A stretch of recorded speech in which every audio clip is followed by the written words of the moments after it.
ഗവൺമെൻറ്റിൻ്റെ പരാജയമല്ല. ഗവൺമെൻറ് അഴിമതി രഹിതമായി ഒരുപാട് വികസന പ്രവർത്തനങ്ങൾ നടത്തുകയും ചെയ്തിട്ടുണ്ട്. മറ്റ് ഗവൺമെൻറ്റുകളെ പോലെ അഴിമതിയുള്ള ഗവൺമെൻറ്റാണെന്ന് ആർക്കും പറയാനാവില്ല. അങ്ങനെ ഒരു ആരോപണം ആരും ഉന്നയിച്ചിട്ടുമില്ല. മറ്റു പല വിഷയങ്ങളെ ആസ്പദമാക്കി ആക്ഷേപങ്ങളൊക്കെ പറഞ്ഞിട്ടുണ്ടെങ്കിലും അഴിമതി എന്നുള്ള ഒരാക്ഷേപം പ്രതിപക്ഷം പോലും ഉന്നയിച്ചിട്ടില്ല.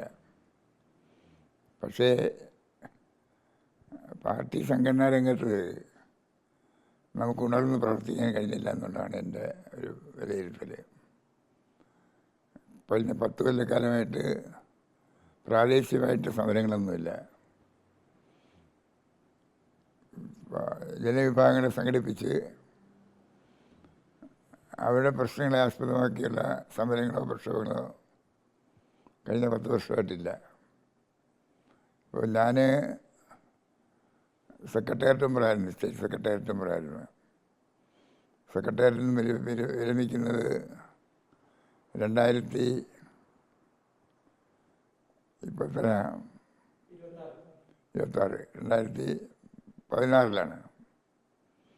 വിരമിക്കുന്നത്. സ്റ്റേറ്റ് സെക്രട്ടേറിയറ്റിൽ നിന്ന് വിരമിക്കുന്നത്. അതിന് മുമ്പ് 2 കൊല്ലം ഞാൻ 2 പ്രാവശ്യം ഞാൻ MLA ആയിരുന്നു. ഒരു പ്രാവശ്യം മന്ത്രിയായിരുന്നു, ഒരു പ്രാവശ്യം പ്രതിപക്ഷത്തായിരുന്നു. പ്രതിപക്ഷത്തായിരുന്ന സമയത്ത് ഒരുപാട് സമരങ്ങളൊക്കെ സംഘടിപ്പിച്ചിട്ടുണ്ട്. കൊല്ലത്താണെങ്കിൽ കശുവണ്ടി തൊഴിലാളിയുടെ പ്രശ്നം എടുത്തിട്ട് മേഴ്സിക്കുട്ടിയമ്മയും മറ്റു തൊഴിലാളികളെല്ലാം മുൻകൈയെടുത്ത് നടത്തിയ സമരം. ഞാൻ നിയമസഭയിൽ ആ പ്രശ്നം എടുത്തു. പിന്നീട് കടൽ മത്സ്യബന്ധനത്തിൽ പോയ ഒരു ബോട്ടിന് നേരെ എൻട്രിക് അലക്സി എന്ന് പറഞ്ഞ കപ്പൽ വെടിവെച്ച് 2 പേര് മരിച്ചല്ലോ. ആ സംഭവം അത് കൊല്ലം കടപ്പുറത്താകെ വലിയ ശല്യം സൃഷ്ടിച്ചതാണ്. അന്ന് വലിയ പ്രക്ഷോഭം നടത്തി. ഞാനിവിടെ കളക്ടറേറ്റ് മുമ്പിൽ അവരുടെ ജാഥ ഉദ്ഘാടനം ചെയ്ത്, ആ ജാഥ തന്നെ ആദ്യം ഉദ്ഘാടനം ചെയ്യുന്നത് കൊല്ലം ബിഷപ്പായിരുന്നു. അദ്ദേഹം ഒരു പള്ളിയിൽ വെച്ച് ഉദ്ഘാടനം ചെയ്തിട്ട് ആ ബിഷപ്പ് ഉദ്ഘാടനം ചെയ്ത ജാഥ ടൗൺ ചുറ്റി പ്രകടനം നടത്തി അവിടെ എത്തി. അപ്പം ഞാൻ ഉദ്ഘാടനം ചെയ്തു. അതുപോലെ VS അവിടെ വന്നു. VS 2 പ്രാവശ്യം വന്നു.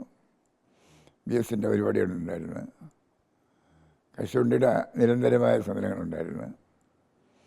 അതിനെല്ലാം ഫലമായിട്ട് 50.76% വോട്ട് നമുക്ക് 2016 നമുക്ക് ലഭിച്ചിട്ടുണ്ട്.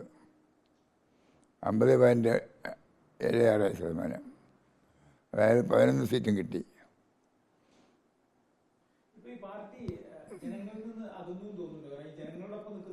ജനങ്ങളോടൊപ്പം നിൽക്കുന്നത് തന്നെ. പക്ഷേ ജനങ്ങളോടുള്ള ബന്ധത്തിൻ്റെ കാര്യത്തിൽ ഒരു റീഎഡ്യൂക്കേഷൻ വേണമെന്നാണ് തോന്നുന്നത്. ഗവൺമെൻറ്റും പാർട്ടിയുമായിട്ട് ബന്ധപ്പെട്ട് ഗവൺമെൻറ് പ്രവർത്തനങ്ങൾ പാർട്ടി സംഘടനയിലെ സഖാക്കൾ എങ്ങനെ കൈകാര്യം ചെയ്യണം എന്നുള്ളത് ഒരു വിദ്യാഭ്യാസത്തിൻ്റെ കുറവുണ്ട്. അതിൻ്റെ ഫലമായിട്ട് ജനങ്ങളിൽ നിന്ന് പാർട്ടി സംഘടന കുറച്ച് അകർന്നിട്ടുണ്ട്. 2016 നമ്മൾ 11 സീറ്റും കിട്ടി. നല്ല വിജയം കരസ്ഥമാക്കി. ഞാനും MLA. നിയമസഭയിൽ ഞാൻ ഈ വിഷയങ്ങളെല്ലാം ഉന്നയിച്ചു.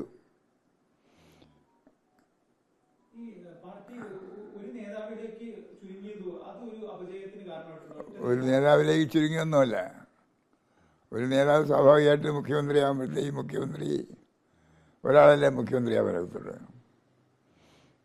പക്ഷേ അതിനനുസൃതമായിട്ട് പാർട്ടി ഓർഗനൈസേഷൻ നമുക്ക് ഫലപ്രദമായി കൊണ്ടുപോകാൻ കഴിഞ്ഞില്ല. അനുസരണമായിട്ട് പാർട്ടി സംഘടനയെ മുന്നോട്ട് കൊണ്ടുപോകാൻ കഴിയാത്തതാണ് ഈ തെരഞ്ഞെടുപ്പ് പരാജയത്തിന് കാരണമായിട്ട് ഞാൻ കാണുന്നത്. പാർട്ടി സംഘടനയുടെ പൊതുവിലുള്ള സെക്രട്ടറിയുടെ വീഴ്ച എന്ന് പറയാനൊക്കത്തില്ല. സംഘടനയുടെ പൊതുവിലുള്ള വീഴ്ച. സെക്രട്ടേറിയറ്റും വീഴ്ച പറ്റി, പാർട്ടി ജില്ലാ കമ്മിറ്റികൾക്കും വീഴ്ച പറ്റി.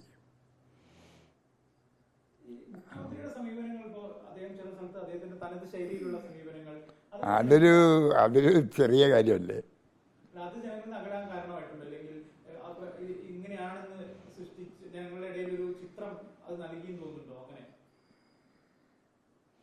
അത് ചിലപ്പോൾ ചിലർക്ക് കേട്ടവർക്ക് ചിലപ്പോൾ ചില ബുദ്ധിമുട്ടുണ്ടായി കാണാം.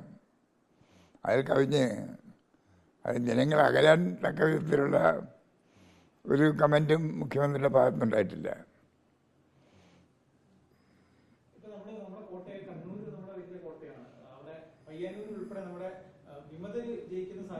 അതെ അതെ അതെ.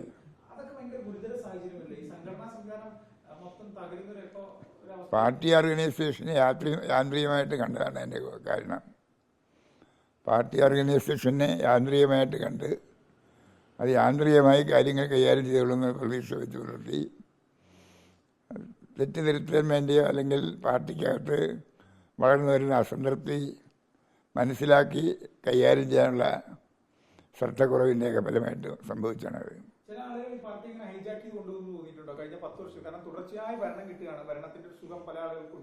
അല്ല, അത് പാർട്ടിയെ ഹൈജാക്കിയിട്ടില്ല. ഇപ്പം എൻ്റെ അനുഭവത്തിൽ ഞാൻ കൊല്ലത്താണല്ലോ, കൊല്ലത്ത് ഞാൻ എല്ലാ കമ്മിറ്റി യോഗത്തിനും പോകുന്ന ആളാണ്. പാർട്ടി ആരും ഹൈജാക്കി കൊണ്ടുപോയിട്ടില്ല. ഇല്ലില്ല, പാർട്ടി സംഘടന ദുർബലമായിപ്പോയി. സാഹചര്യത്തിനനുസരിച്ച് ഉണർന്ന് പ്രവർത്തിക്കാനുള്ള ഭരണവും സമരവും എന്നുള്ള മുദ്രാവാക്യം ഉയർത്തിപ്പിടിച്ചാൽ ഈ തെറ്റ് തിരുത്താൻ കഴിയുമായിരുന്നു. സമരം ചെയ്യാൻ പറഞ്ഞല്ല, ഭരണവും സമരവും കൂടെ സമീപിപ്പിച്ചു കൊണ്ടുപോകുന്ന കാര്യത്തിൽ നമുക്കുള്ള വീഴ്ചയാണ് കാരണം. ഭരണത്തിൻ്റെ ആലസ്യം ബാധിച്ചിട്ടൊന്നും അങ്ങനെ പാർട്ടി സഹകൾ ചീത്തയായി പോയിട്ടൊന്നുമില്ല. പാർട്ടി സഹകളുടെ പ്രവർത്തന ശൈലിയിൽ മാറ്റം വന്നു. അടിത്തട്ടിലിറങ്ങി ജനങ്ങളെ സ്വാധീനിക്കാൻ തക്ക വിധത്തിലുള്ള ഒരു പ്രവർത്തന ശൈലി ചോർച്ച വന്നു. ജനങ്ങളോട് കാര്യം പറഞ്ഞ് തെറ്റ് തിരുത്തിയെടുത്താൽ മതി, പ്രശ്നം പരിഹരിക്കപ്പെടും. വളരെ വേഗതയിൽ ഇറങ്ങണം.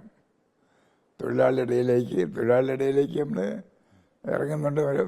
തൊഴിലാളിയുടെ പ്രശ്നങ്ങൾ കൈകാര്യം ചെയ്യുന്നുണ്ട്.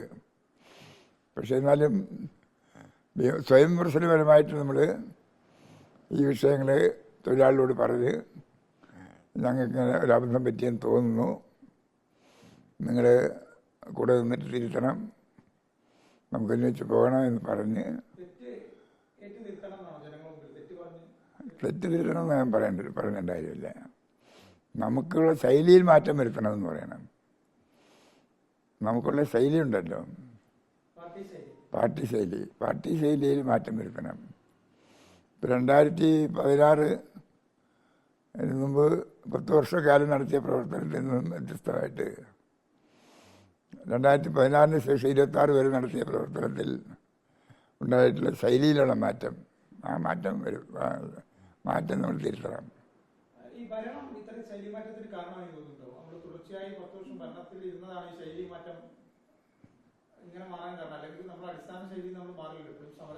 അതെ, ഭരണവും സമരവും കൂടെ സംയോജിപ്പിച്ചു കൊണ്ടുപോകാൻ കഴിഞ്ഞിട്ടില്ല എന്നുള്ളതാണ് എനിക്ക് തോന്നുന്നത്. അനുഭവത്തിൻ്റെ അടിസ്ഥാനത്തിലല്ലേ തെറ്റ് തിരുത്താൻ ഒക്കത്തുള്ളൂ. ഇനി തെറ്റ് തിരുത്തും.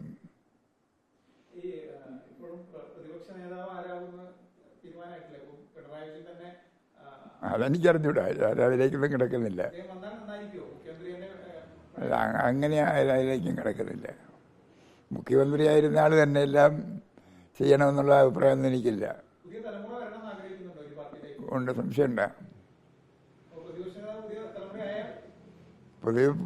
പ്രതിപക്ഷ നേതാവ് പുതിയ തലമുറയായാലും ശരി, പഴയ തലമുറയായാലും ശരി, പുതിയ തലമുറ പാർട്ടിയുടെ ഉത്തരവാദിത്തങ്ങൾ ഏറ്റെടുത്ത് പ്രവർത്തിക്കാനുള്ള ശേഷിയുള്ളവരായിട്ട് മാറണം.